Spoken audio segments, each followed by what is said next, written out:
Hi Pisces, this is Pisces Hub. Welcome to my channel. So gagamitin natin itong The Keeper, the fortune telling card.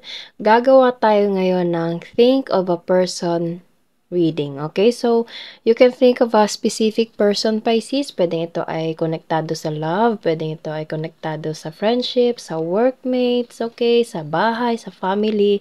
And alamin natin kung ano yung intention, ano yung nararamdaman niya sa'yo, ano yung iniisip, any kind of information to this person towards you. Okay, so ang lalabas ng mga cards natin ngayon is, kumbaga, kung ano yung vision niya sa'yo, kung ano yung tingin niya sa'yo, kung ano yung nararamdaman niya sa'yo. Okay, so lahat ng ilalatag natin is based sa kung ano man yung nandun na information sa taong to. Okay, so think of a specific person, Pisces. Okay? Reminder lang po na ito ay general reading, Pisces. So, pwede pong mag-resonate, pwede pong hindi, okay? And this is a timeless reading. So, kahit anong araw, buwan o taon mo to napanood, basta tugma po sa sitwasyon, take lang, okay? And wala po tayong gender specific. Lahat po nandito, ma-feminine or masculine man yung lalabas na cards, ay pwede po sa lahat po, okay? Babae, lalaki, LGBT, ay posible mag-resonate. Take lang, okay? Kahit mababae yung lalabas na card, kung lalaki yung dinidil mo, take nyo lang, okay? So, ano po ang information to this person na naiisip ni Pisces? Ano yung nararamdaman? Any information po to the person na iniisip ngayon ni Pisces. Ano po ang message niyo po for Pisces and his or her person na iniisip niya ngayon? Okay. Message po for Pisces. Ayun. So, there is someone thinking of you, Pisces, okay? Kasi meron tayo ditong thoughts. Okay, nakikita nyo merong masculine na nakatingin, nag-iisip sa feminine, or pwede pong vice versa. So, ano pa po ang message po for this person na dinidil ni Pisces? Ano yung iniisip ng taong to? Lover, so pwedeng karelasyon mo to, Pisces. Okay. Pwedeng hindi kayo magkasama ngayon. Pwedeng nasa ibang lugar ba tong taong to or kung saan man to. Kasi nakatingin siya mostly sa picture mo, naiisip ka niya. Okay, so pasensya na, Pisces. Medyo naputol yung ano natin kanina. Okay, so there is someone na nag-iisip sa'yo. Pwedeng ito ay karelasyon mo kasi meron tayo ditong the lovers, okay? And meron tayo ditong thoughts. So, it's either the masculine energy is nakatingin mostly sa camera, sa photos mo, nangi-stalk, or kung hindi naman, madalas kanyang naiisip, okay? So, ano pa po ang message po for Pisces ng taong dinidil niya? Ano itong naiisip? Bakit merong thoughts dito? Pwedeng ito ay karelasyon ni Pisces kasi meron tayo ditong the lovers. Ano pa po ang message niya po for Pisces sa taong dinidil niya? House. Bahay. Pwedeng nag-iisip siya, pwedeng nasa bahay siya ngayon, Pisces, okay? Or pwedeng meron siyang plano patungkol sa bahay and sa'yo. Okay? So, ano pa po ang message po for this person na dinidil ni Pisces? Ano pa po? Ano itong bahay na nandito? Wow, gift. So, pwede siyang merong connection sa bahay nga. Pwedeng gusto kanyang makasama sa bahay. Meron siyang plano. Pwedeng pagdating sa bahay, pwedeng nasa bahay ka, Pisces, and this person is thinking about something na gusto niyang ibigay sa'yo. Pwedeng meron kayong anniversary, okay, monthsary, birthday mo, birthday niya.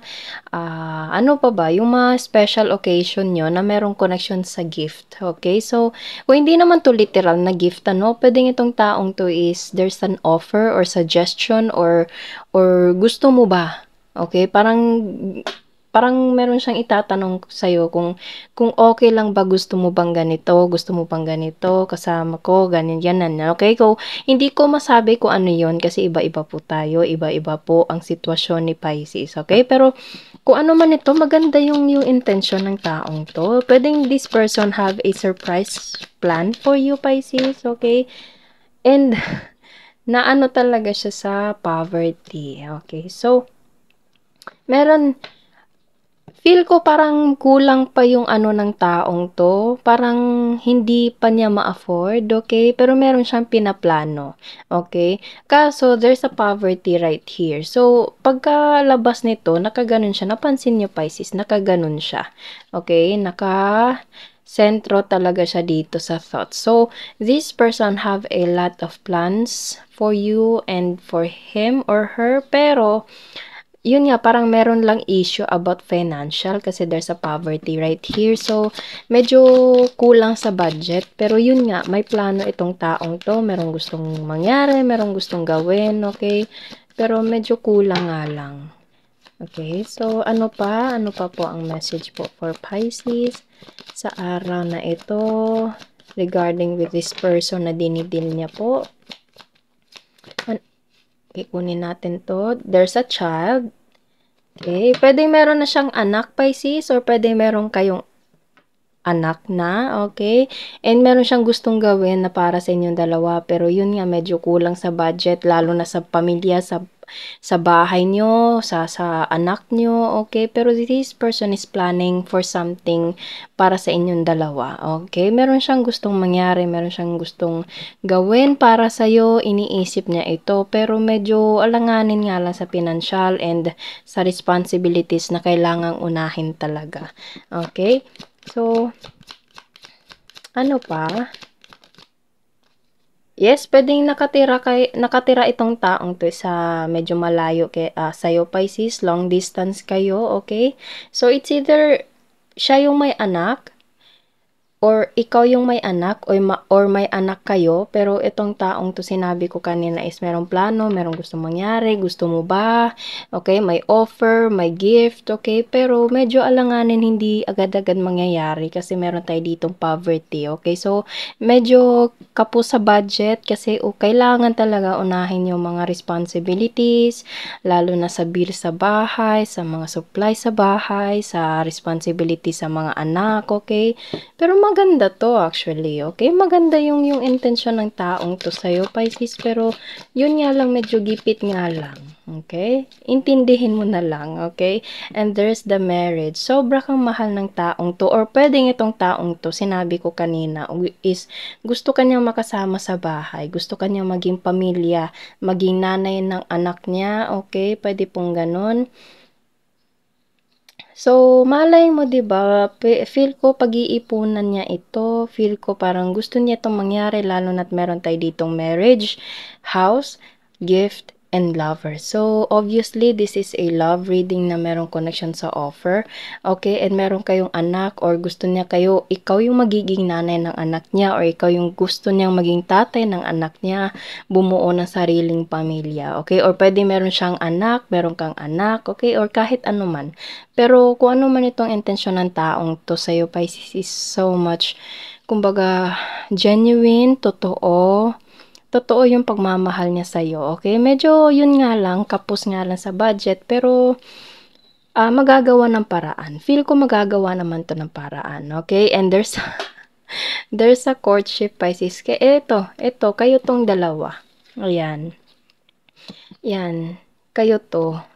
Okay, so pwedeng you have a long distance relationship to this person and kita nyo yan, oh, there's a thought, there's a courtship and into a marriage. Nakikita nyo yan, Pisces, from long distance na naiisip ka niya to courting, to dating in real life, up until to marriage. Okay, so sobrang ganda, okay, so kumbaga parang walang makakapigil sa ngalan ng pag-iibig. Parang ganito, Pisces. Medyo alanganin nga lang sa budget, sa pinansyal, lalo na siguro malayo ka sa kanya and kailangan ng malaking pera para, alam mo yun, gawan ng paraan ko naman itong gift na ito. Pero andun, bumubuo na siya ng plano para magkasama kayo sa isang bahay. Pwede pong ganun, okay? Or pwedeng yung asawa mo is nasa ibang bansa and gusto kanyang kunin doon kayo ng mga anak ninyo. Pwede pong ganun, okay? Pero nga, as of now, kailangan mo na ng pag-ipunan kasi medyo, ano lang sa budget. Okay, so yun po ang ating reading for Pisces sa taong dinidil niya. Okay, think of a person reading. Naway nagustuhan niyo po Pisces, huwag niyo po sanang kalimutan na mag-like at mag-subscribe po sa ating channel and click the bell button para ma-notify po kayo sa next videos na i-upload natin. Okay, so thank you Pisces and God bless!